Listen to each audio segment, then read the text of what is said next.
मैं धर्मवीर कश्यप, पार्षद नगर निगम पानीपत, सभी शहर वासियों को हाथ जोड़ कर विनती करता हूं कि आज का दिन सभी शहर वासियों के लिए बहुत पवित्र दिन है।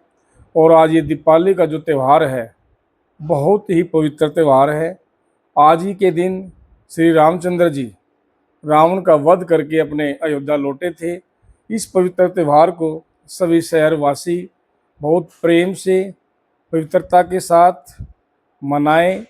मेरी सभी से विनती है कि जो बड़े पटाखे उनको ना चलाएं। ग्रीन पटाखे की अनुमति है सरकार की तरफ से, आप ग्रीन पटाखे बजा सकते हो। प्रदूषण का पूरा ख्याल करना है।